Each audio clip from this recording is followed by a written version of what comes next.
Oke, Assalamualaikum warahmatullahi wabarakatuh. Nama saya Aulia Farayulizar. Di sini saya bersama dengan narasumber saya yang berasal dari Ceko, dari bagian Eropa yang bernama Kak Aime Elina Baktir. Silakan Kak. Baktar. Oh, Baktar, Baktar. Bapak. Oke, oke Kak, kita mulai untuk wawancara Kak. Kak, di sini saya ingin nanya, kalau kegiatan sama di sana itu apa saja yang kakak lakukan?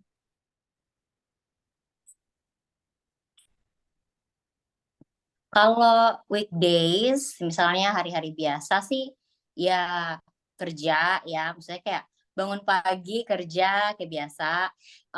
Di sini sih kalau misalnya kerja korporat masih tetap, jadi punya office dari rumah, home office. Cuma beberapa kayak perusahaan di sini udah kayak mencoba untuk naruh employee-nya untuk apa kerja di kantor. Cuma habis itu biasanya kalau misalnya habis kerja sih normal ya, maksudnya kayak habis kerja belanja ke Tesco, jadi biasanya kayak ada macam Indomaret gitu kan. Terus ini ada kayak Tesco, mini Tesco gitu. Beli apa yang mau dimasak malam. Sebenarnya sama aja sih kayak di Indo gitu. Cuma bedanya mungkin kayak apa yang bisa dibeli di Tesco itu beda sama yang apa bisa dibeli di Indomaret istilahnya gitu. Terus kalau misalnya kayak weekend, kalau misalnya di Indo itu kan biasanya ke ke mall gitu ya, ke Hmm. mall, ke ya pakai gitu yang baru di kota. Tapi kalau di sini tuh enak sih, jadi bisa kayak ke taman, em, terus selalu ada festival-festival gratis gitu. Ya terus konser-konser, biasanya konser-konser gratis di taman-taman gitu, jadi kayak suka ngeliat-ngeliatin gitu. Ya. Iya, saya jadi banyak mau pingin nanya sama kakak. Kak, kalau di sana itu biasanya kita kalau di Indonesia ini kan sering carinya tuh yang supermarketnya tuh yang kayak ada diskon-diskonnya. Itu eh, ada nggak supermarket yang di sana itu yang dia tuh harga yang kualitas di sana tuh harganya murah gitu loh, Kak? Kayak barang-barang di sana.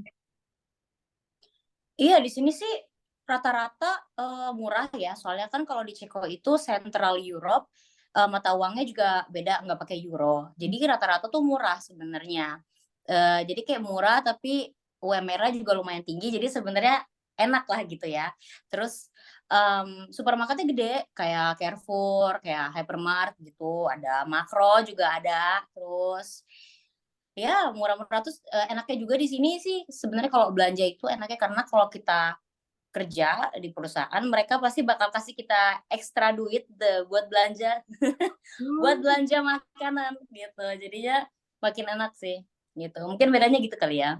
Oh, terus Kak, tuh tokonya apa Kak namanya Kak? Yang biasa Kakak beli gitu, nah yang barang-barang yang murah di sana untuk kalau orang Indonesia ke sana kan bisa itu ke toko situ.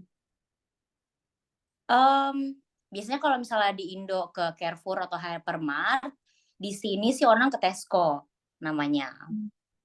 Jadi Tesco dia ada yang gede, ada yang kecil. Di Indo juga ada yang namanya Giant, ya kan ya. Giant tuh dulu ada yang gede, ada yang kecil juga. Nah di sini Tesco ada yang gede, ada yang kecil. Gitu. Jadi mini-mini Tesco tuh kayak Indomaret, terus kalau mau yang gede kayak Carrefour, Hypermart, itu ada Tesco yang gede. Gitu. Semuanya ada di situ. Ika, Tuh, aku mau murah. nanya, Kakak tinggal di mana kalau di sana? Aku di kota, di ibu kotanya, aku di Praha. Hmm, Ya. Kakak sewa kontrakan, kontrakan gitu atau apartemen gitu atau apa gitu Kak? Um, Sebenarnya sih rata-rata orang di sini rental apa ngontrak apartemen. Hmm. Cuma aku unfortunate, sorry. Aku fortunate gitu karena ini apartemennya punya papahnya pacar aku. Jadi dia punya beberapa apartemen di Praha, terus salah satunya diturunkan, bukan dikasih, diturunkan ke Oh. anaknya jadinya ya kita sharing gitu di Ah, tempat ini gitu. Jadi nggak bayar. iya. Terus Kak, kalau kalau ke kantor gitu pakai apa Kak biasanya? Di sini public transportnya enak ya, maksudnya kayak, dan aman juga di sini. Jadi kayak aku biasanya naik tram, bisa juga naik bus, terus habis itu transit, karena aku harus nyebrang, kayak ada nyebrang sungai gitu, terus aku naik subway, gitu. Itu totalnya kayak sekitar 30 menit sih perjalanan, tapi di sini enak sih, soalnya juga ada aplikasinya dan bisa bayar lewat aplikasi juga ya kan. Jadi kayak lumayan lumayan enak. Walaupun di sini, mmm masih apa ya, mungkin nggak sejago Indo kali ya kalau misalnya masalah bayar berbayar, karena kalau di Indo kan kayak apa-apa gampang, tinggal e-wallet, tinggal transfer gitu kan. Kalau di sini tuh masih kayak maunya cash, bla bla bla gitu. Tapi untuk transport, untuk public transport, enak sih, nyaman dan cepat, terus bayarannya juga enak kalau compare sama Jakarta ya. Ini jadi kira-kira Kak kalau sama anu gitu setiap hari pengeluarannya berapa Kak untuk kalau biasanya pergi ke kantor gitu? Biaya ongkosnya. Mmm, Kalau misalnya let's say misalnya aku setiap hari ke kantor, itu berarti 60 kali 60 check crown itu berapa ya? Pokoknya 60 check crown sehari dikali 5, berarti sekitar 300 check crown, berarti 200.000. Menangis sudah anak mahasiswa di Indonesia melihat itu. Apa menangisnya karena kemahalan atau murah? Enggak Kak, saya pikir kalau di sana itu kayak ada murah-murahnya gitu nah Kak. Pas saya tadi sudah jelajahin Ciko tuh gimana. Kayak pas saya sudah dengar dari Kakak sendiri kayak, wah bisa jadi makin Tapi kan gini ya, maksudnya kalau misalnya anggaplah di sini UMR-nya kayak 30 juta, 200.000 seminggu itu nggak berasa. Jadi kayak oh. ya jadi umpama. Jadi kayak misalnya UMR-nya itu di sini nggak kayak UMR Jakarta yang misalnya 4 juta, kayak nggak ada kayaknya di sini yang gaji tuh cuma 4 juta atau di bawah 10 juta tuh nggak ada sama sekali. Jadi harga itu tuh sudah kayak standar gitu loh, itu udah paling murah banget. Tapi iya sih, tapi kalau misalnya kayak aku mau beli nasi goreng, terus nasi gorengnya harganya 200.000, aku juga nangis.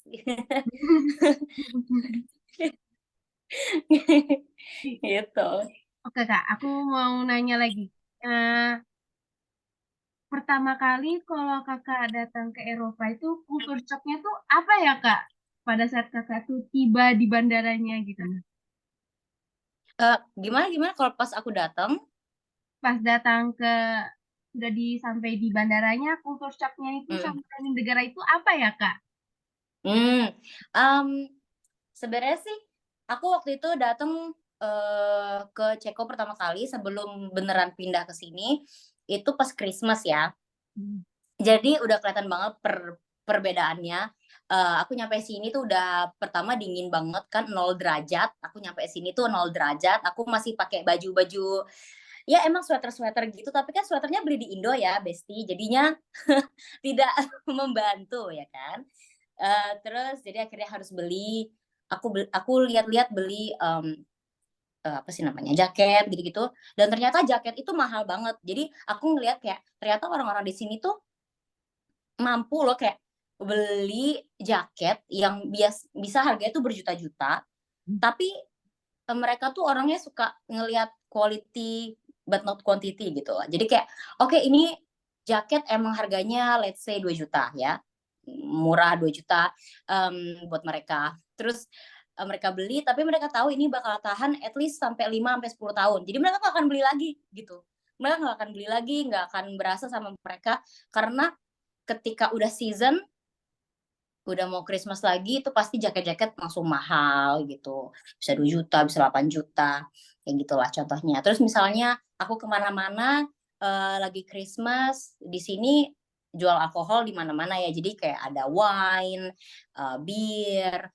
Wine-nya tuh juga bukan wine-wine yang kayak oh ini anggur merah yang kayak dilihat-lihat di Indonesia gitu ya. Jadi di sini tuh benar-benar orang mengapresiasi craftsmanship-nya dari alkohol gitu. Jadi misalnya kayak, oh ini ada wine dari daerah bagian ini, dibuat oleh keluarga ini, mereka membuatnya dengan cara begini, terus dijualnya di Christmas market gitu, wine yang hangat untuk menghangatkan tubuh. Jadi sebenarnya orang-orang di sini melihat alkohol tuh lebih yang kayak ini adalah sesuatu yang tradisi kita, menghangatkan tubuh kita, menyatukan kita bersama, tapi jadi perspektifnya beda gitu dari Indo dan Indo dan di sini gitu pas aku nyampe. Itu sih most of the biggest gitu melihatnya ya.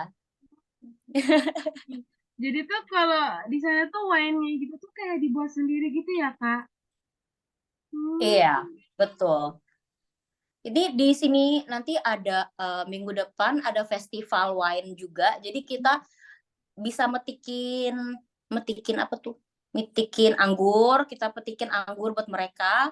Terus nanti mereka juga bakal kasih kita uh, wine yang belum jadi. Jadi kayak jus anggur yang udah fermentasi tapi masih manis banget, nggak belum merah kayak wine gitu. Jadi bener-bener ada festivalnya gitu. Kayaknya seru.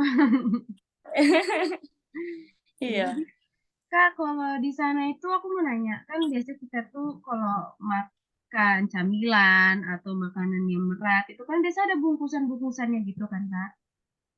Hmm. Itu gimana cara pengolahan sampah di sana? Cara buangnya itu gimana? Jadi gini, di setiap area, di setiap distrik, bahkan di setiap kompleks, setiap blok, itu pasti ada eh, gentong-gentong tempat sampah gitu. Dia beda-beda, jadi ada yang khusus kertas, khusus plastik, sama khusus gelas, khusus kaleng, sama khusus box. Jadi bahkan box dan kertas juga dipisah gitu. Terus nanti juga ada lagi tong sampah khusus untuk baju, untuk fabric. Jadi kalau kamu punya baju rusak, baju udah kotor nggak mau dipakai, daripada kamu buangnya sembarangan, kamu taruh di situ, nanti orang-orang yang nggak punya rumah, orang-orang yang homeless gitu, mereka bisa bisa kadang sih bisa sih mereka kayak gali-gali gitu terus mereka dapet. Tapi itu biasanya governor di sini mungkin kayak ngolah lagi bajunya menjadi apa gitu. Jadi sebenarnya bermanfaat sih, bagus gitu dia pengolahannya. Terus kalau misalnya mau taruh sampah yang campur masih bisa, tapi itu beda sama sampah-sampah yang lain gitu. Jadi sampah campur tuh dia warnanya lain. Jadi setiap sampah tuh ada warna-warnanya gitu. Hmm. Jadi kayak terpisah gitu ya, Kak? Iya, bahkan untuk baju juga. Oh, jadi tuh Kak kalau misalnya nih Kak, kan kalau ada nih barang yang masih bagus, terus itu tuh kita kayak nggak pakai lagi. Itu gimana cara buangnya Kak kalau di sana? Di sini ada komunitas namanya Free Things or Free Stuff Prague atau kota apalah misalnya ya. Jadi biasanya tuh di Facebook group gitu, mereka kayak ngeposting foto barang-barang yang mereka udah nggak mau lagi. Kadang tuh bahkan ada TV, ada meja, ada barang sofa, kasur itu kayak, ini aku nggak mau jual, aku mau pindahan, yang mau ambil gitu. Orang-orang tuh gitu di sini. Jadi Atau enggak kalau udah nggak mau ditaruh aja di depan rumah gitu ntar orang ambil. jadi kayak langsung free, free ambil gitu ya Kak? Iya, kadang orang nggak mau repot kan. Jadi kayak udah ambil gitu. Orang-orang di situ gini gitu sih. Oh Kak, kalau di sana itu, saya mau nanya Kak, saya kepo. Eh, Berita yang paling mengguncang di Ceko tuh apa? Maksudnya kayak kriminalitasnya tuh gimana Kak? Apa pencuri gitu, pembunuhan gitu Kak? Oh, eh apa ya? Di sini tuh biasanya kalau misalnya di center scammer itu banyak ya. Scammer ya maling duit gitu tuh pasti ada. Terus kayak orang-orang yang suka minta-minta duit di pinggir jalan, tapi ternyata pas pulang rumahnya gede gitu banyak Mmm, juga ada. Terus tapi kalau misalnya kayak pembunuhan gitu-gitu, ada terjadi, cuma kayak jarang. Mungkin kalau misalnya kita compare dari Australia dan Amerika, masih rendah di Ceko karena juga di Ceko itu nggak terlalu banyak imigran. mhm. Rata-rata imigran itu masuknya ke Jerman atau enggak ke Prancis atau enggak ke UK. Jadi kalaupun mereka ditaruh ke Ceko, mereka tuh biasanya kabur gitu loh, kayak kabur ke Jerman, kabur ke Prancis karena mereka taunya di sana tuh lebih baik daripada di Ceko, ya nggak tahulah. Tapi bagus sih jadinya dengan kayak gitu, kriminalitas nggak begitu tinggi compare dari negara-negara tetangga gitu. Jadi Mmm. Kak, anu Kak, ceritakan gimana Kakak bisa melewati imigran itu Kak? Biasa kan orang-orang yang saya juga pernah dengar dari dosen saya tentang kalau lewatin imigrasi itu kayaknya menakutkan gitu. Nah, kalau Kakak gimana Iya. menurut Kakak? Mmm, aku dengar juga sih dari teman-teman aku yang waktu itu pertukaran pelajar ke Ceko, itu Mhm, kan mereka, pakai apa, bikin visanya lewat imigrasi ya. mmm, Itu lumayan serem sih imigrasi di Indonesia. Jadi tuh kayak, mulai masuk ke dalam itu disambutnya juga katanya sih kurang ramah, terus orang-orangnya galak, terus kalau misalnya taruh kertasnya tuh tidak beraturan tuh langsung kayak enggak gitu lah, pokoknya kayak didorong gitu, terus, galak bla bla bla. Cuma sekarang, dengan majunya zaman ya, jadi aku sih pas ke sini itu aku pakai agen namanya VFS, itu lumayan terkenal juga. Semua orang yang mau ke Eropa dan juga ke UK biasanya pakai VFS karena mereka cepet dan mereka ramah, terus juga mereka bekerja langsung sama imigrasi gitu loh, dan tempatnya besar. Jadi kayak emang bener-bener official, istilahnya kayak official gitu loh, kayak right hand-nya imigrasi tanpa kita harus ke imigrasi. Emang ada, admin fee-nya, cuma berapa ratus ribu, kayak aku mending bayar sedikit lebih daripada aku harus dimarah-marahin karena kertas aku berantakan gitu loh, kan. Aku takut, nanti aku nangis. Jadi, aku mending bayar dikit, gitu. Tapi kalau, lewat VFS itu sama teman-teman aku juga, teman-teman kuliah aku juga lewat VFS itu lebih enak. Jadi, bahkan karena nggak ada yang ke Ceko ya, karena orang Indonesia kan rata-rata taunya maunya ke Jerman, ke Belanda, ke mana lagi sih, ke Prancis ya, ke UK. Jadi nggak ada yang mau ke Ceko. Jadi kalau misalnya ada teman-teman kamu atau kamu mau yang ke Ceko, pasti nanti kamu lihat bagian orang-orang yang mau ke Ceko tuh kosong. Kayak kamu doang yang ada di situ. Jadi nggak masalah. ih ih, jadi Kak, jadi pengalaman Kakak kok bisa dapat ke Ceko tuh gimana Kak, dapat kerja di sana? Hmm, Ini kita harus tahu ini Kak. ya sebenarnya ini juga laki ya. Kayak aku kan emang, ketemu sama pacar aku, kita Mmm, kerja bareng dulu internship di Hong Kong, terus dianya dari Ceko gitu. Awalnya sebenarnya nggak mau ke Ceko sama sekali ya. Jadi kayak, karena kayaknya nggak mungkin deh, maksudnya segampang itu untuk orang Indonesia kerja di Eropa ya kan. mhm, Tapi habis itu ternyata, ada yang namanya partnership visa. mhm, Jadi partnership visa itu adalah ketika kamu punya pasangan di Eropa, let's say di Ceko kan karena aku di Ceko. Nah itu, kamu bisa tinggal di sini sebagai temporary citizen selama 3 sampai 5 tahun. Nah di situ kamu bisa, jalan-jalan di Schengen, kamu bisa cari kerja, kamu bisa kerja mau part-time, full-time. Nah jadi karena adanya partnership visa itu, kita apply dan disitulah makanya aku jadi bisa dapat kerja di Eropa. Tapi dengan begitu karena nggak terlalu banyak orang tahu kan, orang taunya, visa kerja, ya kan. Tapi, visa kerja juga nggak segampang itu, karena kamu harus keterima dulu sama kantornya, baru sama perusahaannya baru kamu dapat visa kerja. Itu pun rata-rata perusahaan di sini nggak mau memasukkan orang yang belum ada di Eropa gitu untuk saat ini. Jadi untungnya sih waktu itu karena aku udah di Eropa, terus aku juga apply untuk partnership visa, makanya jadinya keterima Hmm. gitu. Jadi Kak, ayo Kak, pengalaman Kakak setelah sudah pindah nih ke Eropa, terus masuk pertama kali kerja di sana tuh gimana perasaan Kakak? Eh apa ya? Maksudnya kalau kalau perasaan aku sih kalau towards orang-orangnya sebenarnya oh mati. Oh udah enggak. Aku kira mati. Sebenarnya orang-orangnya baik ya. Orang-orangnya baik.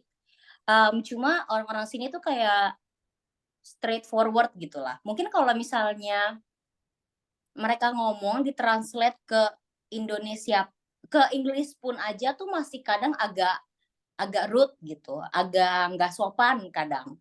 Tapi sebenarnya mereka kayak ya udah kalau boleh boleh, enggak gitu. Kamu lagi ngapain sih? Kamu kayak gitu sih? Kayak gitu loh.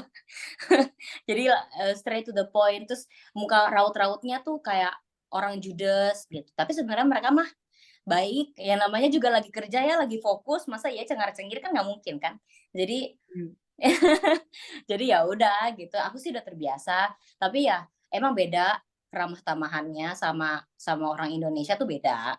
Kayak di sini kan kita masih basa-basi, kayak halo, halo gitu kan. Kalau di sana mah enggak, halo halo gitu, bye bye.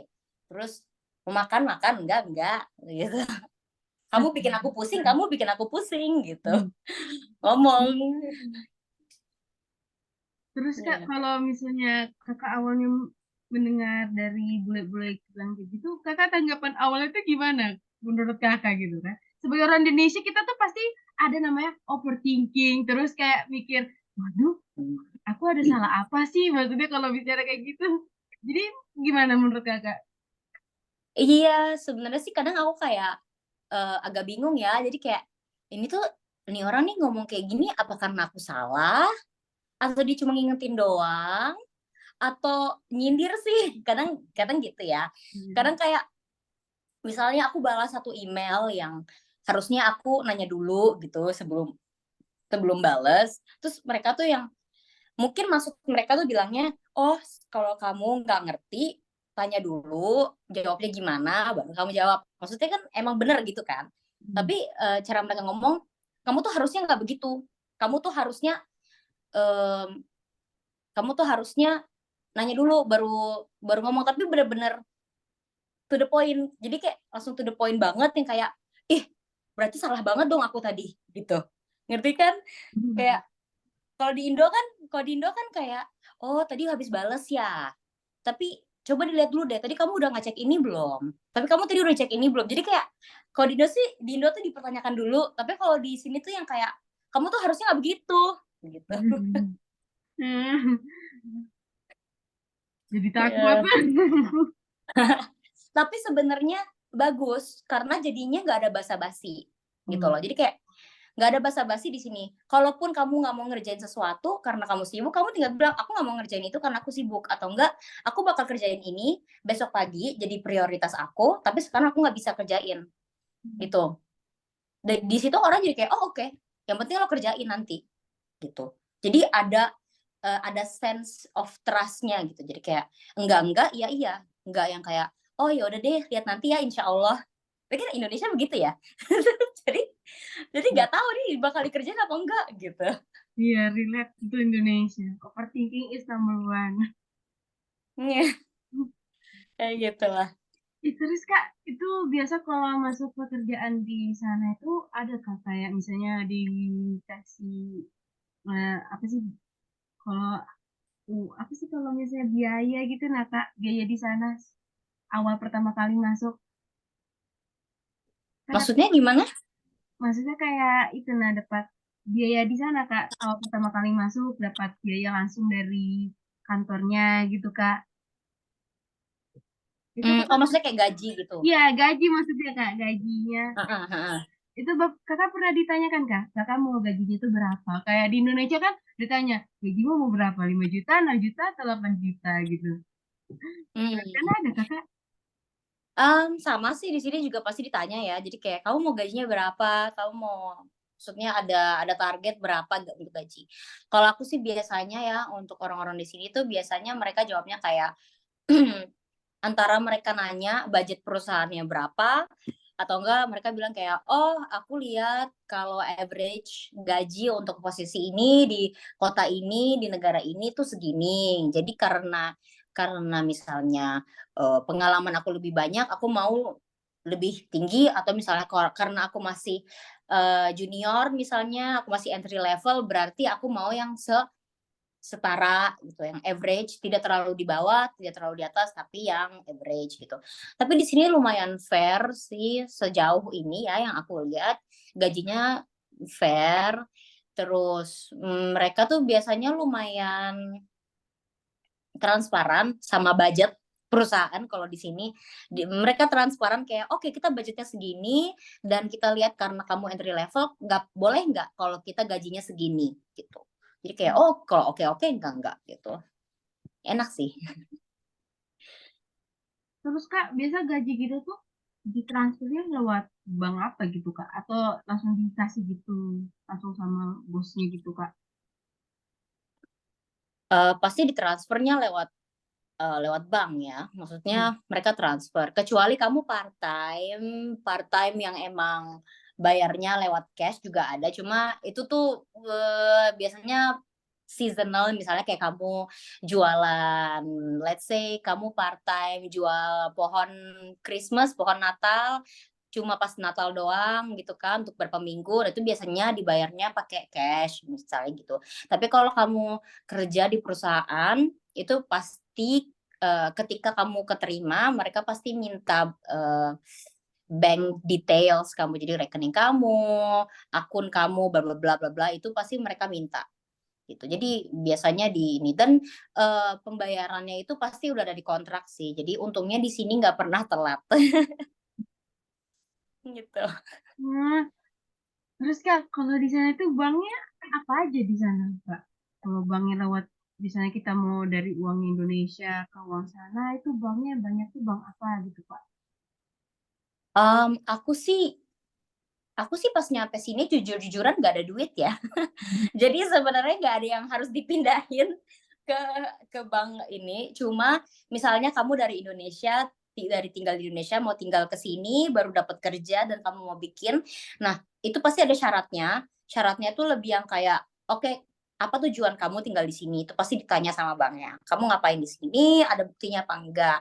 "Oke, kamu tinggal di sini, ada bukti kontrak. Tapi apakah kontrak apartemen ini memperkuat kamu bakal tinggal di negara ini?" Kan nggak tahu juga banknya. Berarti dengan gitu kamu juga harus ngasih kontrak kerja.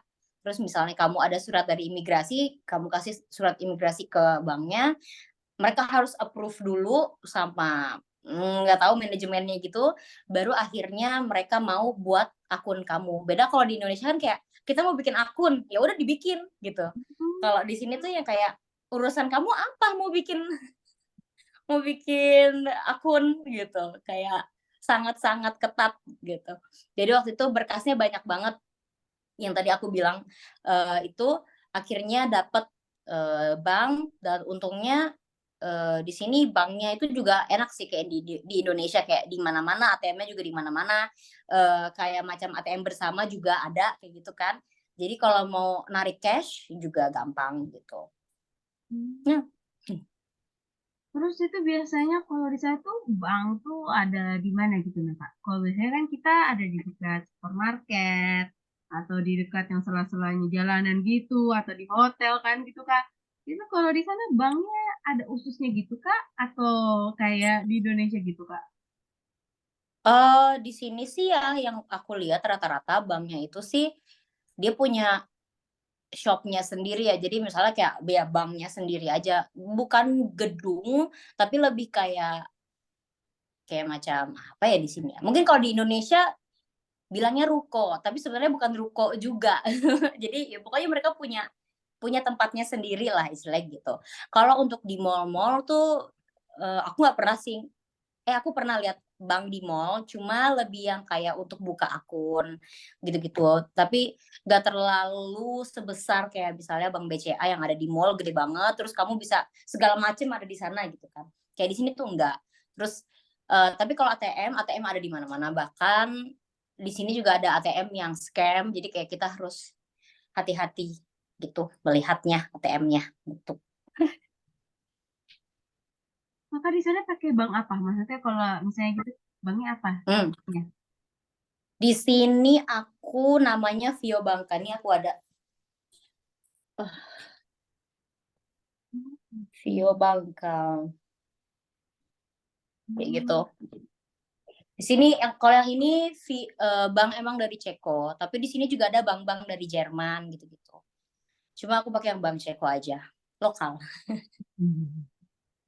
Ih, itu kalau misalnya Kak, ini aku kembali tahu lah Kak yang tentang kendaraan.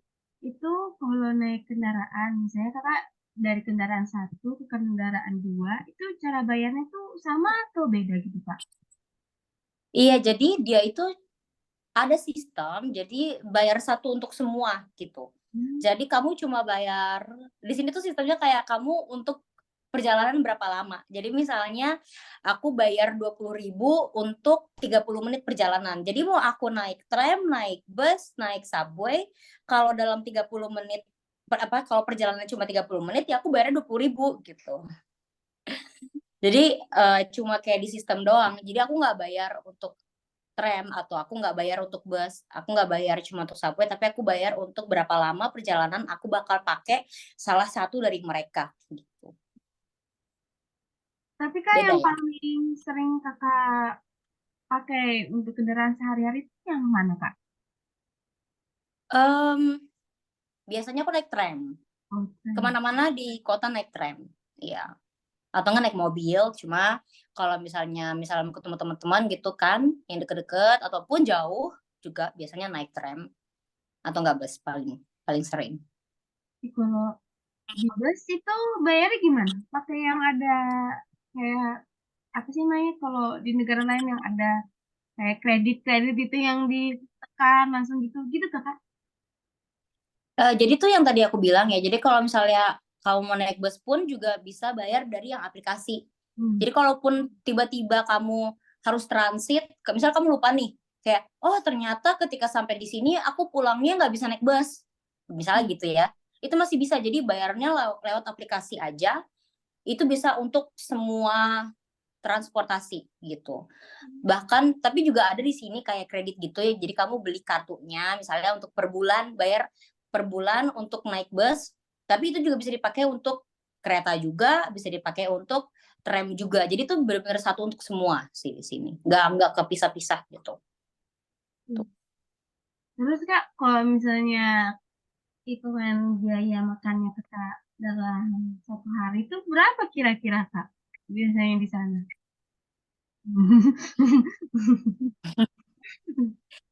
Ini kalau masak atau kalau kalau makan pesen?